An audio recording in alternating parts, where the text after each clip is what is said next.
болсын. Шайды қойылатып ішсең. Осылайша кішкентай Ертұрсынның өмірі басталып кетті. Бірінші күннен бастап ол махаббатқа, дәстүрмен шайға сусындады. Алғашқы қадамы құтты болсын. Болашаққа жасалған үлкен қадам. Тұтас отбасыны дастархан басына жинаған тағы да шай. Ертұрсынның бала жастан түсінгені бір маңызды сәт шайсыз өтпейді. Жарайсың ұлым. Алғаш рет өзің ағаш отырғыздың. Енді үй соғып, ұл өсіру ғана қалды. Жарайып, жүр. Анаң шайға шақырып жатыр. Осылайша Ертұрсын туған жеріне тамырың терең жайды. Ұл өсті. Ұлмен бірге ағашты өсіп жатты. Ертұрсынның ұрпағы көбейіп, күшейе берді. Келесі демалыста қара жігіттерді шайға шақыру керек. Жөн-ақ, бұл ойың дұрыс екен. Ата, біз неге шайға дейміз де, шайдан да басқа көп нәрсе қоямыз. Қурдақ, манты, палау, той болып жатқандай.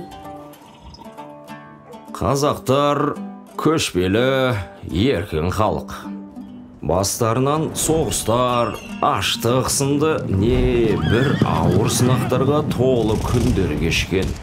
Соған қарамастан, еңсемізде тік ұстап, болашаққа деген сеніміміз бен үмітімізді үзген емеспіз. Қай кезде де дәстүрлеріміз бен құндылықтарымыз жанымызға серік болған. Соның бірі басымызды біріктіріп, жақындата түскен шай. Мысалы, үйде қуаныш болса, дастарханға шай жасалады. Ал егер жаман, көңілсіз жағдай болса ше? Шай ішіп отырып сырлассаң, шерің тарқайды. Ал шай бізді мықты, бай қыла ала ма? Әрине, бизнес серіктестеріңмен жақсы шай ішіп отырып, келіссөз жүргізсең, көңілдеріне сенім ұялатасың. Ісің бітті дей бер. Ал мен біреуді ренжітіп алсам ше? Немесе төбелесіп қалсам, қатты раздассам? Арада араздық болса, оны шайға шақыр. Көресің, ортадағы салқындық кетеді. Жауабым осы, балақай.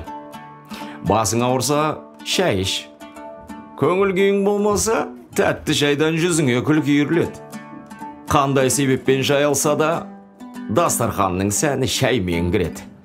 Қазақтың ыстық, дәмді шайы болмаса, дастарханның текке жайылғаны де. Әлемнің барлық тағамдарын үйіп қойсаң да, қонақтарың шай күтетін болады. Шай, өмірімізде шай көп екен ата. Болғанда қандай? Шай бәрімізді біріктірген қазақтың дастарханының жүрегі.